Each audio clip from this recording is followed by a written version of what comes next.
When we are focusing on fat loss, we are obviously going to be in some form of calorie deficit.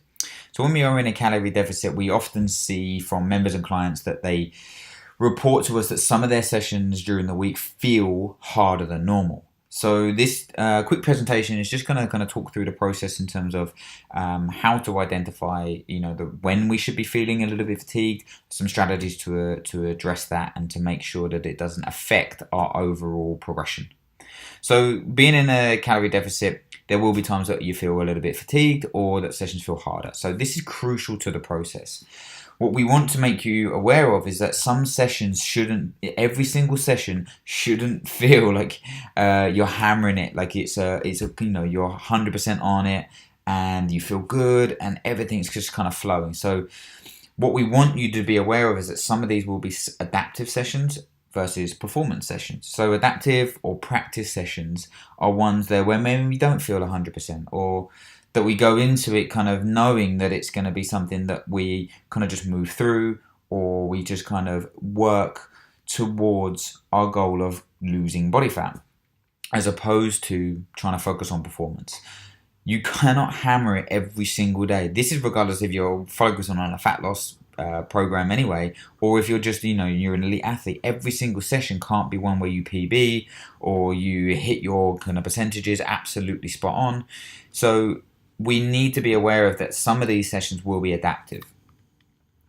And this is going to help us to reach our goals. Like, we have to have this time where we're underfueling because we're creating a demand for the body to use its own body fat stores to improve our body composition. So what we want you to do, though, we want you to be aware of when these factors are maybe away from just the caloric intake that you're currently following. So the first thing that members and clients say to us is like, oh, I'm not eating enough, I need to eat a little bit more, this calorie deficit is too aggressive, or whatever. And actually there's lots of different factors that will be contributing to your maybe diminished performance. So the number one thing is sleep. Like, even just even one bad night's sleep or a disrupted sleep can massively affect your performance and your recovery. Research has shown that, even just a small amount of sleep deprivation, it massively reduces power output, it reduces kind of cognitive function, and it can alter your food choices. So just being aware of, actually, did you have a bad night's sleep, or even if you had like a bad night's sleep a couple of the days before, like that lag can still be prevalent in that kind of in that session where you don't really feel that you've got enough in the tank. The other times is more obvious factors of being on the piss, or even on eating an off-plan meal. Like, it doesn't have to be the day before that you do the training session. It can be, again, like the Saturday night or the Friday night, and then you come in Monday morning and still feel a little bit sluggish. Like, depending on the severity of your drinking session, like, it can take a 2, 3, 4 days for your body to get back to normal. So, if fat loss is your goal, then we definitely need to be addressing these, and they shouldn't be in on a regular basis. But just being aware that, actually, if you do, because we're not asking you to be 100% on plan the whole time, just being aware that these might have had a contributing factor to you feeling a little bit fatigued. And in women, this is something that we're trying to produce a lot of content on, in terms of the kind of like the phase of your menstrual cycle and how you're feeling during different phases. They're coming out of your menstrual cycle, going into the luteal phase. There's different ways that your body produces energy or utilizes energy, and actually you can find there's a massive difference between your power output and your recovery potential at different phases of your menstrual cycle. So just being aware that actually might have a massive effect. Another massive area is stress. So the body can't differentiate between the different types of stress. So exercise stress, lifestyle stress, food stress, like, these all kind of add up into and can contribute in terms of us not being able to perform 100%. So if you're looking at the stress cup, it can just all of a sudden fill up pretty quickly. Like, if we are, we're talking about the other factors, but actually bad diet in terms of not eating enough can be a real factor in terms of when we're looking at fat loss diet. So the restricting too much and then potentially increasing your output to a level where it's unsustainable, This kind of like these two coupled together can then, after maybe 2, 3, 4 days or something like this, they really start to kind of creep up, and that accumulative fatigue really kind of hits home. So we want to have that balance.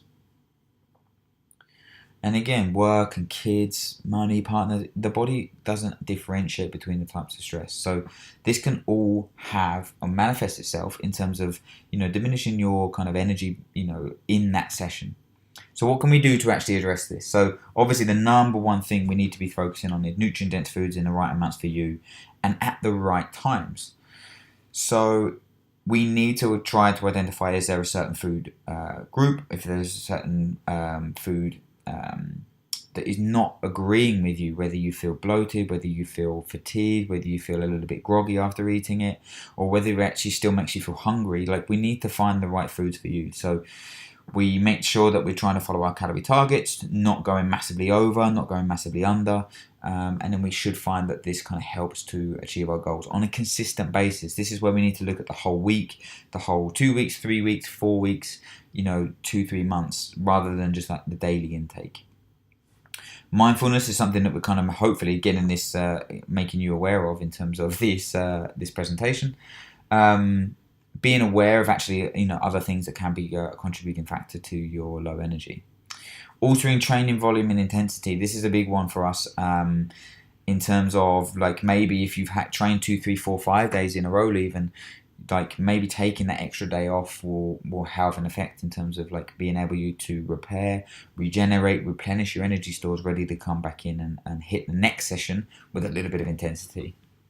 Stress management is something that we're talking about here. So, this can be something of identifying the primary source of stress, like what is stressing you out.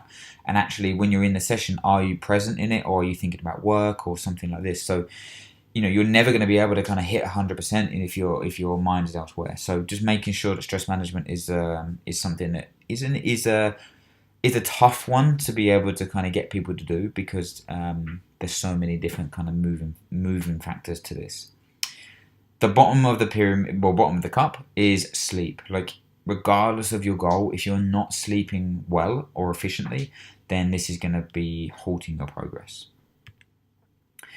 So adaptation to training, like this is talking about the recovery side of things. So we want to be in that kind of middle to the acute and the overreaching, and not be pushing towards that overtraining. Like, overtraining or under recovering is something that we do see with a lot of CrossFit members.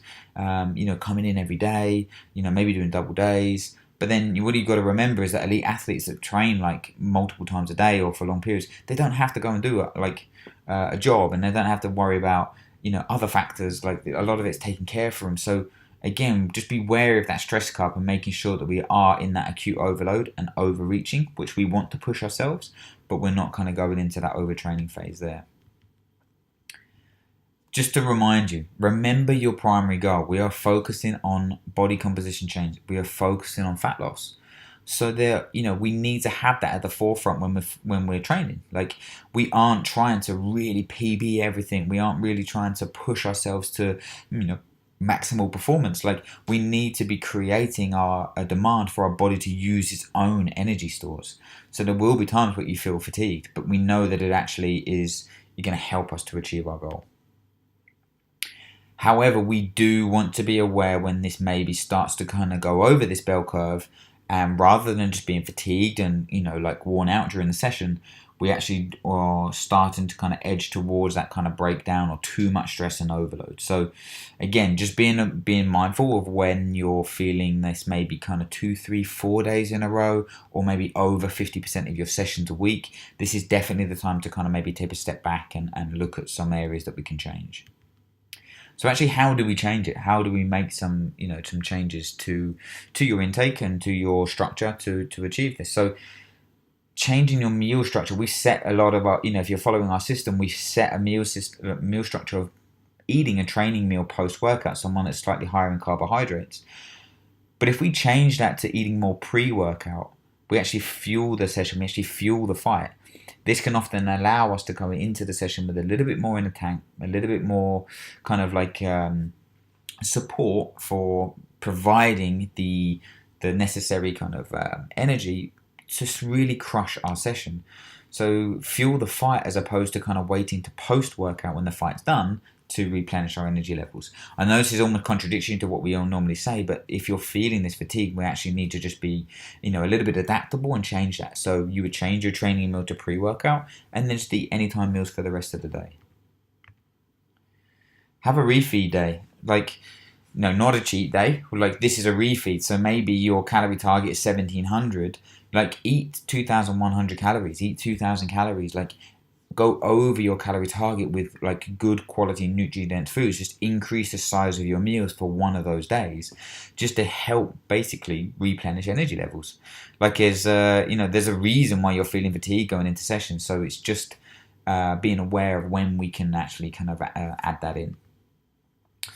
And finally, take more than one day off in a row. We're all guilty of it, of trying to, kind of improve, and sometimes too much water kills the flower. So you need to be aware of taking that little bit of time away, allowing your body to recover, allowing your nervous system to replenish, allowing your body to restock the energy levels, so when you come back in on that first session back, you actually feel like you want to train, you want to kind of rip the barbell off the floor, you want to push yourself.